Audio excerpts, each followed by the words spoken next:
Welcome to the second semi-final for the World Championship playoff here in Utrecht 2023, and we have to find out the second of our duelists who will qualify for the World Championship in Japan. It doesn't get much better than this, and what a match it will be. The one between two amazing players. On the one hand, Dinh-Kha Bui, YCS champion and fresh off a victory at the German National Championship.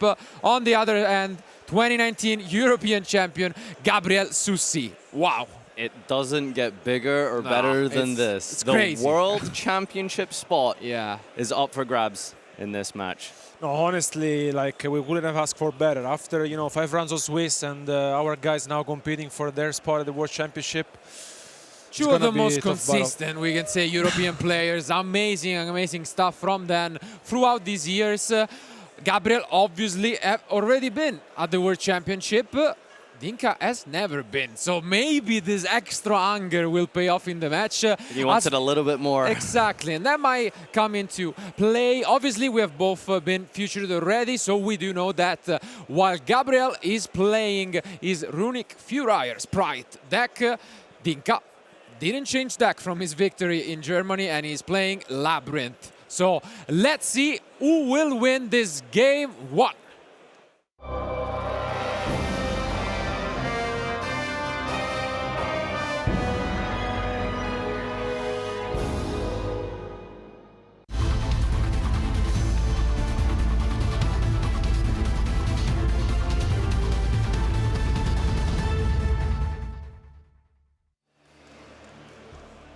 And here they are. Just as a reminder, obviously, Jonas Kosho was the first player who qualified for the World Championship. Gabriel hits a 12 there. Not bad.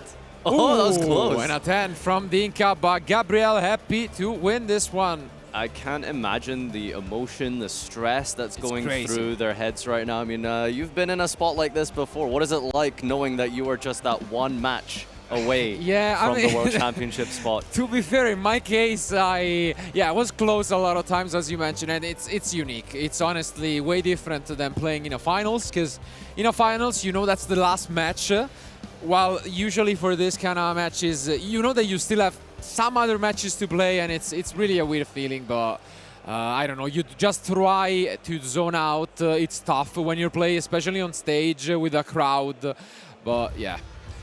This is a great way to start things off, though, by Gabriel. Yeah, we've got essentially a full combo here, so it's just a matter of how Dinh-Kha is going to react to this by using those trap cards to break apart the field that Gabriel's going to put together here. This For Hire deck accrues so much advantage, can control the field so well. But unfortunately, the rookie was hard drawn. And again, though, interesting to notice, Dinh-Kha against his creation. So if he doesn't get to the World Championship, it might be because of his own fault popularizing this version of this deck. Yeah, just really suffering from success, isn't he? I guess so. I mean, that's when you know you're good, you know, when you're losing to your own ideas, potentially. But, I mean, Dinh-Kha has some very unique choices, and we know his main decking Sphere mode. Yeah. So that's something to, be aware of if you're Gabriel. Yeah, no, we saw that Prosperity reveal in a previous match for Dinh-Kha, and it is an extremely powerful card, especially against this deck that builds a lot of monsters onto the field. That's a huge pickup there from the Rafale. Might as well keep both, maybe, but I mean, it's better to get the carrot maybe in this matchup. Obviously, they know what their opponent are playing at this point, but...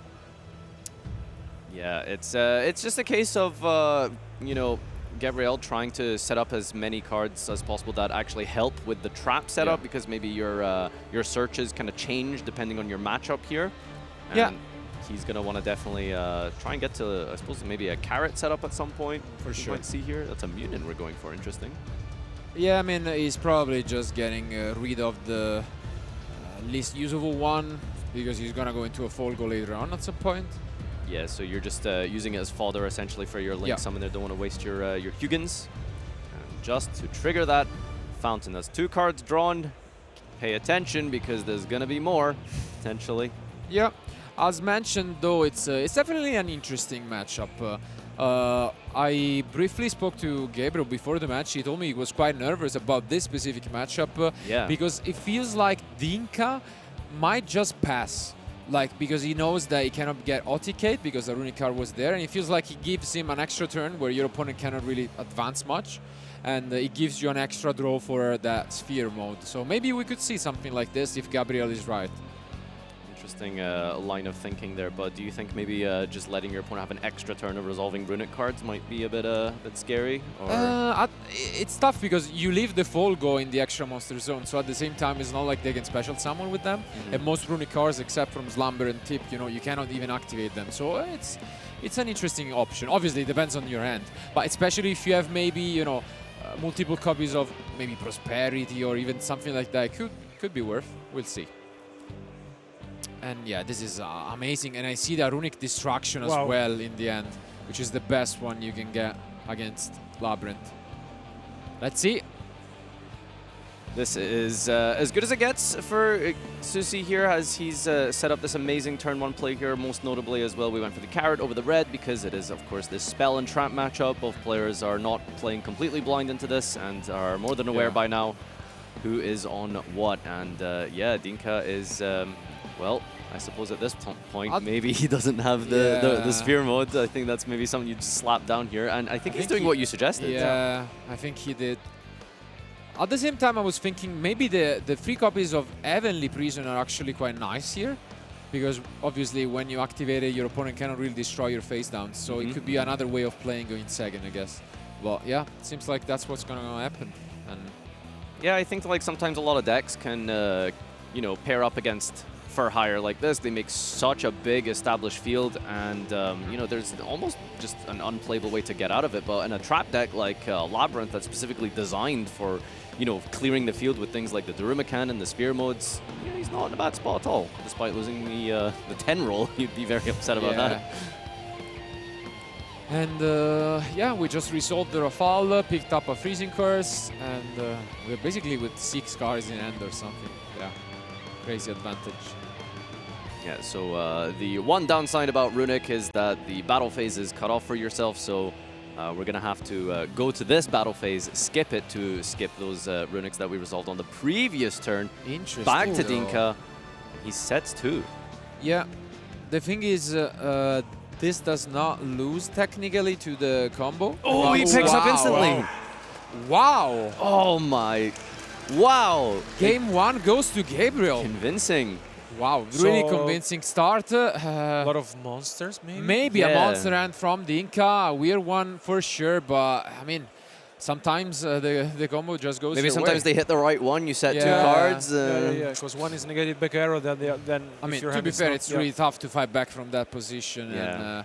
And it's definitely tough. At the same time, though, always we're gonna go and look at the side decks. But just as a reminder, whoever loses here is not out of the World Championship because he will actually be joining a 3rd and 4th playoff for finding out the last duelist, which will advance from the playoff to the World Championship. So nothing to despair, I would say. Yeah, it's almost like a bit of a double elimination at this point here. Exactly. As you get a second chance to play against Sufyan. It will be in the that 3rd place match, and you know it is that spot at the World Championship in Japan. It is where dreams are made. There is no bigger stage, and so that's going to mean a lot to these players here. And so now taking a look at Dinh-Kha's deck, obviously really good at going first. Might cite something else, but honestly, I think his deck is solid. Maybe just the Solemn Judgments, I would say. It really feels like he can basically set out the sphere modes and then set in the judgments. Seems like a clean trade there. So on the other hand, though, what do you think Gabriel can do? Is he prepared for this matchup? I feel like we saw almost a card-for-card list of one of his friends in this playoff, right? That looks like a very similar side deck here. Absolutely. And it's, again, it's a very anti-combo side deck, right? That's sort of what he would be... and you mentioned that you spoke to him and he said he was not very confident about this matchup. Yeah. Now that I look at the side deck, I know even better why, because he literally doesn't have much at all for this. I'm surprised that he doesn't have anything, not even just a Feather Duster, you know, considering how much this deck can draw. It's like you would think that you could play them. Obviously, Runics give you out to pretty much any card in the game, potentially, but it's tough. I think sometimes when there's maybe just so many decks in a format, you just sort of have to concede that, well, you can't I side agree. for everything, right? I totally agree. But this time it will be Dinh-Kha going first. So let's find out who will be the winner of Game 2.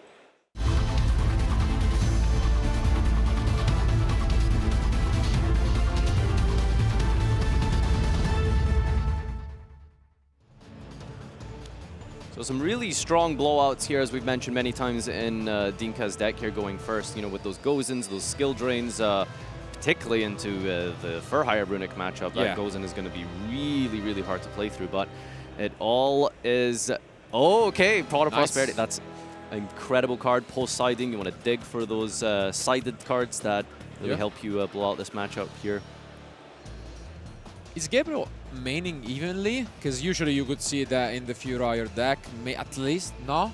Not even playing that. No. Wow. It's such a bad matchup, it feels like, for him. He's even Yeah. maining the Dark Rulers, The Nibiru. Yeah, so I basically... mean, looking at his like side patterns, what do you do? There's just nothing good to bring in, it feels.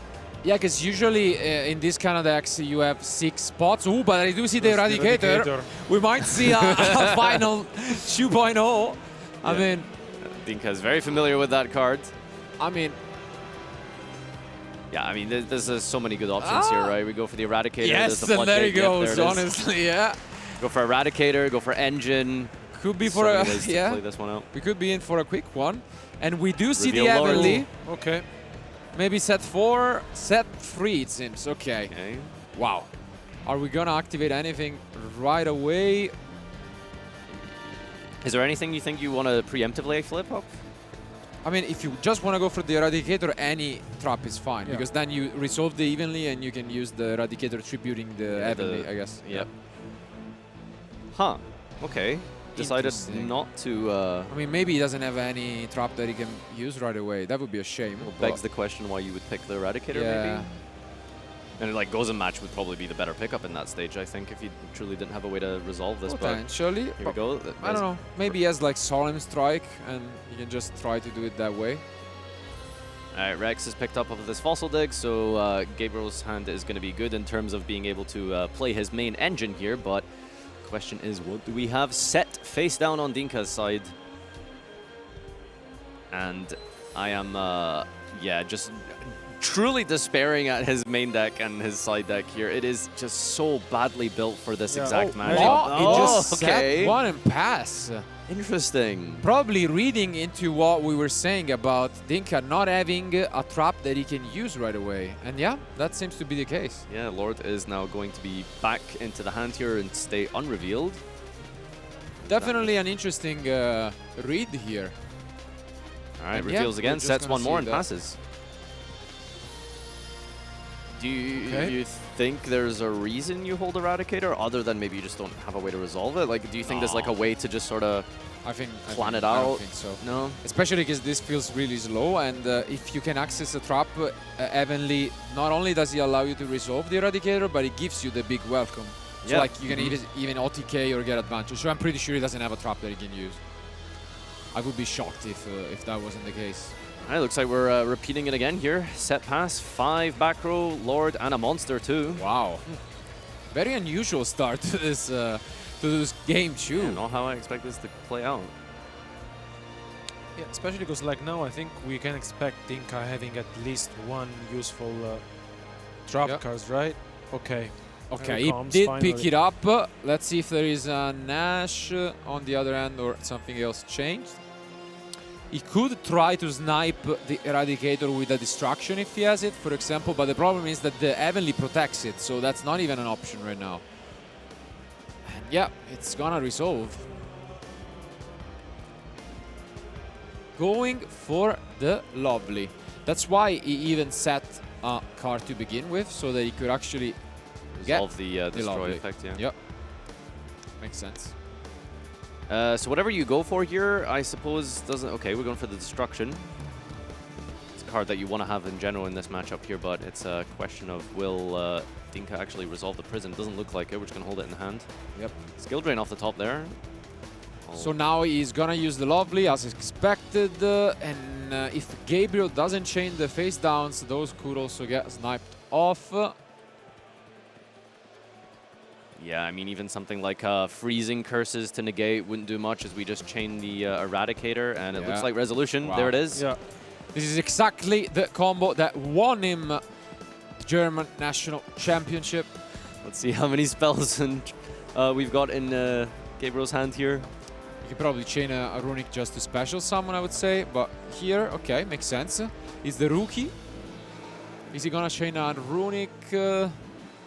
Judgment. Wow. Judgment. Okay. This prevents the other runics from activating, meaning they will be destroyed. And yeah, this is actually a That is a monster-heavy hand. hand. Wow. Do you think that's why we just didn't fire off this Erratic just holding for this long? That's okay. No. He didn't have a way, as mentioned. He had Solemn. He didn't have a trap that he could use. Makes sense. And what is he getting sniped? I think the only one that was a chew-off, right? Yeah. Yeah, not actually the greatest hit there. No. All things considered. Still has that Sprite Blue in his hand. So now he can access another big welcome for next turn. But finally, it seems like Gabriel has at least an opening to try and play this out. Yeah, we've got options on Gabriel's side here, but 3 set cards as we normal summon Dompa into Wow, another the Solemn Judgment. Judgment, double Solemn from Dinh-Kha. Wow. That's a 6,000 life point cost for both of these Judgments here to prevent Susi from playing, and well, pass it back, draws for turn. And this seems like it's easily game with the big welcome resolving from Dinh-Kha. Potentially, let's see if he has enough. There's big welcome, lovely bounce. Okay, it seems like for now he's actually not going for that, going for the lovely instead. And then, yeah, as expected, really well played by Dinh-Kha, finding the OTK and even the score 1-1. Wow.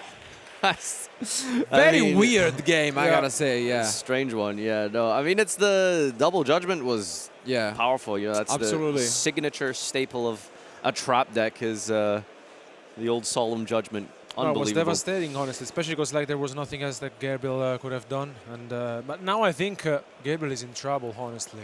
Yeah. Maybe. I mean, he's still going first. So Gets to go first, at least. But on the other hand, as you mentioned, while his side deck looks as if it doesn't even exist for this matchup, Dinh-Kha is siding into a lot more options. He has, first of all, the full set of the sphere modes, and he has kaijus as well, which I think are really good in this matchup. So he has a few tools. So I think it's gonna be an interesting one. Yeah, I feel like Susi's only real major advantage, I suppose, is that he gets to go first. And, I mean, gotta hope that we've got enough destructions in our hand and try and resolve that. Hope he doesn't draw Sphere Mode. Hope he doesn't draw Lord. You know, it's a lot of hoping on Susi's side, I feel. It seems so, but, I mean, when there is hope, there is a chance, you know, and that might be the case similarly for us game 1. But guys, again, you don't want to miss this game 3. It's only one game remaining to find out the second World Championship participant for Europe coming from the playoff. Is it going to be Gabriel, or is it going to be 2-4-2 with Germany?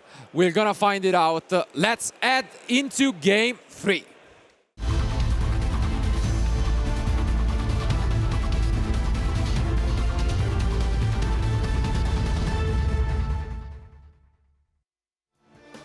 Amazing what these players have both accomplished over the course of these last few years, have established themselves truly as an iconic European name in the Yu-Gi-Oh scene, and regardless of what happens, I feel like we're going to have a pretty exciting conclusion to this matchup here. Absolutely, and with 28 minutes remaining, it doesn't seem like time will be a concern, as in the previous semi-final, lot of time. These duels were pretty much quick, both of them with picking up their cards from Dinh-Kha, at least in game 1, right away after the combo from Gabriel.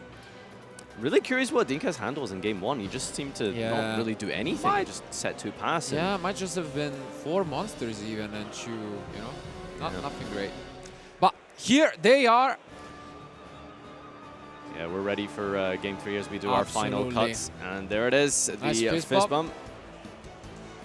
Okay, well, as you mentioned, whoever does win this, we'll be going to the World Championship, and it Crazy. isn't too bad of a situation if you lose this one. There is one more third-place match to play as Sofian is awaiting his opponent and his redemption. I the see a branded strategy. blue and a tip. Tip is Tip, great. okay. Obviously, one of the best cards in this deck. I saw a Sprite blue, which, I mean, it's really good on his own. And yeah, it seems like we are gonna go for the add of Fountain right away. When you get the Dispelling, usually that's what you wanna go for. Yugin. Let's see. What's the rest? Ooh, so Carrot, Fountain, blue. and maybe another Runic. Yeah. In that case, he doesn't have access to the Furier engine yet. So he might play... Is it starter even, maybe?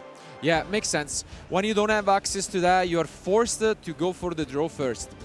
So you want to get to that Rex right here. You have 6 copies, essentially, with the Fossil Digs. Let's see which order he wants to activate his cards here. He could prioritize getting a draw free, potentially, if he has another Runic to discard. I think that's a second Fountain in his hand, isn't it? Oh no, it is a Yeah. Runic, okay. Okay. All right, this is really important. We have 3 chances. And yeah, he goes for the greedy line, and he actually gets punished severely. Wow. Oh, that must really feel bad when you had a way to draw 2. Yeah, this is tough. At the same time, he saw an Ash Blossom from the tip, and in his mind he was like, it's probably less likely now that my opponent has the Ash, but yeah. But I think you have to go for a greedy line when you know that you're in such a disadvantage for this matchup potentially, right? Maybe I do. I don't know. Definitely might be the case. At the same time, when you have 2 chances, maybe you can take more risks in the first match, but I don't know. It's a brutal one for sure, and this Pride Starter doesn't feel like it does too much. What he can do is still access the Furier engine through the Gigantic, but obviously that means that you are forced to go into like a Masquerena. You cannot really go into the Folgo because you would be locked under Link Choose. So weighing up his option, I think, is he deciding on the zone here? Or so. maybe he's considering using Yeah. it as a material? Oh, wow. Okay. Gonna give up on the carrot. Really interesting. Right. But at least this feels like a very interesting to play to just get back the Ash Blossom. So at the very least case, you can get back the carrot. And you can use it, which is a very nice play, to actually access the Furier engine. And when you give your opponent a card, you can then use the Folgo to draw. So that's what he's gonna try and go for. Yeah, neat little sequencing there by Gabriel. I like actually. it. I actually like it. I think he played really well this one.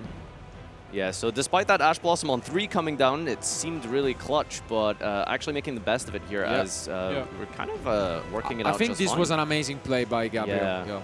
And honestly, I feel Maybe like... he knows the deck as well as Dinh-Kha. It's really, really well played. And Alright. obviously Dinh-Kha was forced to Ash, but when you get Ashed in this deck, as you can see here, you can actually smile in a way and access your combo and still draw free, so that's nice. Making the most of it here as we go for the Donner to trigger our way to get into Folgo and then later beat. Exactly. At the same time, obviously, when you go for this kind of line, you missed out on the Dompa. And you can search it out because you cannot access both Dompa and Raphael. But, I mean, you still get a draw free potentially, which is great. Managed to make it work despite the Ash Blossom, and if anything, maybe at this point you could argue that that was actually deliberate the way he chained it to force out a potential Ash Blossom. That way you can guarantee you have access to the Furhire engine. Yeah, you can probably see it the way where if it does resolve, you're happy to draw free. If it doesn't, it's because of Ash, and then you can still go for a play like this. And as mentioned, he needs to go for the Dompa at this point. Now he needs to figure out how to access, another summon just to use the Dompa. And here we could go for another Donner potentially to just pop the Ash and draw. Yeah, this is exactly what he's gonna go for. Gonna draw free with this, and yeah, seems really strong. So.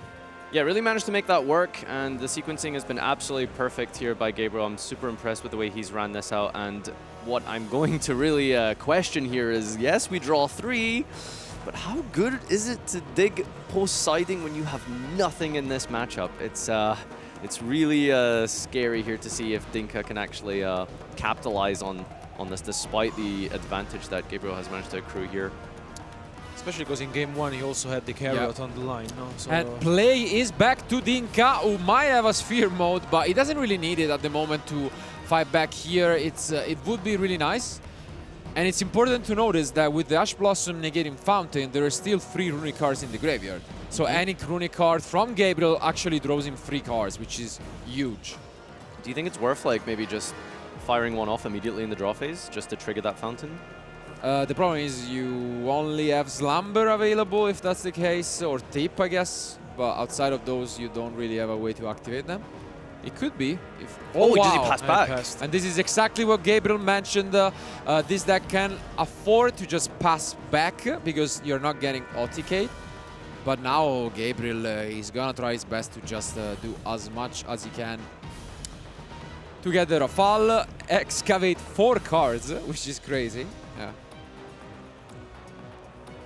Yeah, this is looking pretty good. It's quite strong on his part here. Wiz as well was nice. sided in. The spell and trap disruption that we've got available in the For Hire engine. So a whole bunch of tools that this deck offers you that you can side in. It's sometimes it's really cool to see people like bring in specific archetype searchable cards that work in some matchups but not others. So you just keep it in the side deck as a one-off. This gives you that option. So Moonin is summoned here as we want to save our Hugin to resolve this fountain for 3. Here we go. So no battle phase this turn. Remember, that's the restriction of the runic cards, and we're just trying to build a huge field here. Control. And this is nice. Having access to a Furier card means that your Wiz can actually negate a spell and trap, because obviously you need to discard a Furier. So that's nice.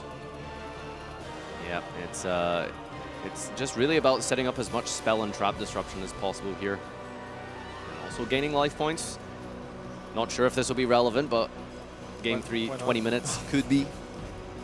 500 per each, I think that is. Yep, exactly.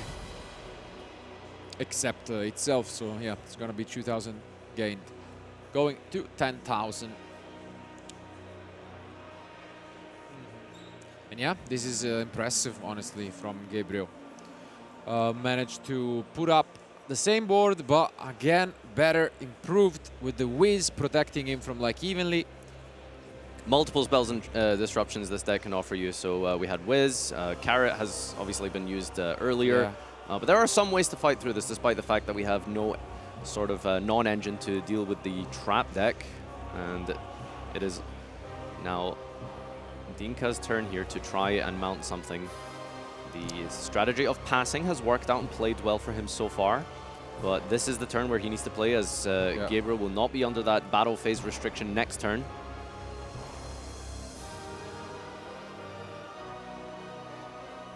Super polymerization. Ooh, super poly from the top by Dinh-Kha. Let's see if that is enough to give him a hope. Seems like he will go for both the Donner and the Beat. It's a Mud Dragon. Yep, that is Mud Dragon. Yeah, for a Mud Dragon. And also the targeting protection here could be kind of relevant potentially if we try and stop a monster with Masquerena. I agree. Or we could just force it out with a battle phase potentially, it looks like. And yeah, it can be really annoying because all of the runics also target. So that means that you cannot really use them on the Mud Dragon right here. And this is exactly what's going on. Dinh-Kha resolving the battle phase attack. And now we just might move to main phase 2. I think there's a reason we went for Dompa over Masquerena. To attack, you mean? I mean, to be fair, the thing is with the Rex Engrave, if you get rid of the Masquerena, they can still use the Rex and destroy a card, a face-down card. Yeah, so maybe you just want to prioritize your face-down being Dompa is face-ups, isn't it? Is it only face-ups? Yeah, so there's Recon for face-downs and Dompa is face-ups. Oh yeah, it's only face-up. You're right. Then yeah, I mean, it doesn't really matter. All right, so it looks like we might be playing in the end of the main here as Dinh-Kha has set 3 cards. And yeah, he's gonna use the Rex to instead bring back the Folgo. And with 1 protection coming down from the Wiz, this seems like a totally reasonable position from Gabriel's, to be fair. His advantage is insane. And end of main Masquerena here. Links off that Unicorn, whiz. maybe? Try and hit a clutch back row here with the unicorn. Okay. Oh, Okay, Phoenix, goes for the okay. Phoenix. Makes sense because at least you get a draw then, because it destroys instead of just putting it back. Little A little bit roulette. of a random one here with the dice. What is it? A third Super Poly. Wow. Got rid of 3 Super Poly in this That's matchup. crazy. 3 Super Polys. What a end. Wow. Not a good one from Dinh-Kha, honestly. No, 3 Poly and Yeah. Ash. No it's ideal. wild. And still in the end phase here, Runic Oh, Destruction wow. hits a Judgment. And now you draw 3 cards off Oh, the God. fountain, which is Incredible. wild. Yeah, this seems like it's almost an impossible task for Dinh-Kha. It seemed like an impossible Wow. matchup almost for Gabriel, but it's just crazy to think just how good this Fur-Hire Runic engine is. It's so versatile and it can adapt to like so many different situations. Combo decks, back row decks, mid-range. It has it all, doesn't it? Yeah, definitely. And It seems that way. Yeah. And now he's like sitting on 6 to 7 cards in hand as well, which is crazy. Like, whoa, wow. Yeah, seeing 4 new cards for this turn specifically, and well, it will be a case of trying to clear up as much as possible. Still under that battle phase. Yeah, restriction. wow. Second And Runic another Destruction. Runic Destruction. This is getting a little too much for even us to witness.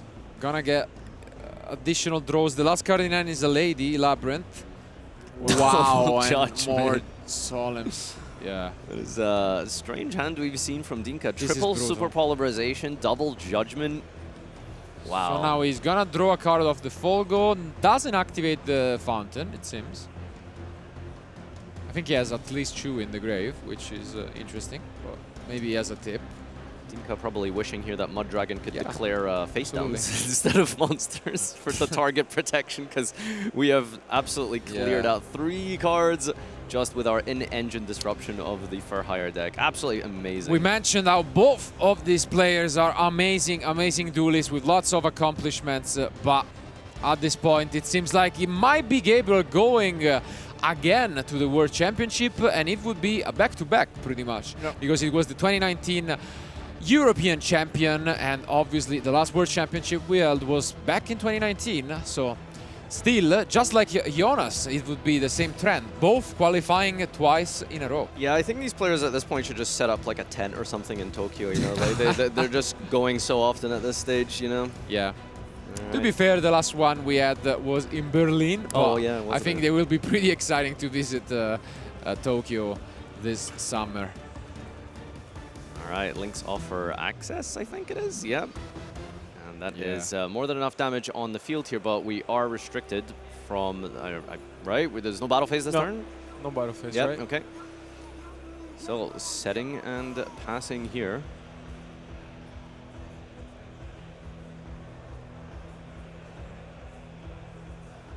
Yeah, and then he's gonna pick up a card, but then draws, and That's it. It's over. Wow. You can see the crowd going wild. They're going absolutely crazy here. Crazy, What a game! Crazy match, and that's what you expect when you put the best players in Europe in a room and ask them to You compete. get an incredible tournament. That's honestly an amazing match. Back and forth, as you mentioned, Gabriel having doubts, but in the end, he really proved his dominance even in Game 3, just like in Game 1. Really underwhelming by Dinh-Kha there to draw all those super polymerizations. That was very unfortunate, right? honestly, not in ideal, Game not what you wanna 3. see. That's not what you want to see. But You open 3 Super Poly, it's obviously not great. You need trap cards in this deck to win. But let's keep, as a reminder, as mentioned, we have 2 of our players locked in for the World Championship. The first one, Jonas Koschel from Germany. The second one, Gabriel Soucy from France.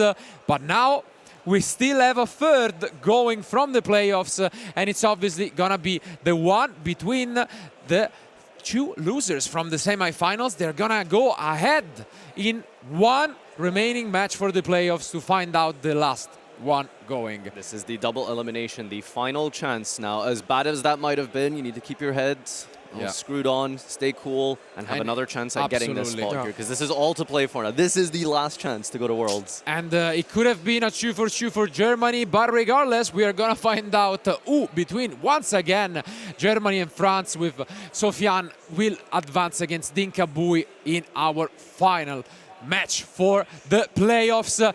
Thank you guys for being with us. This was the second semi-final from the playoff. Keep watching and we'll be back live soon with more content from Utrecht.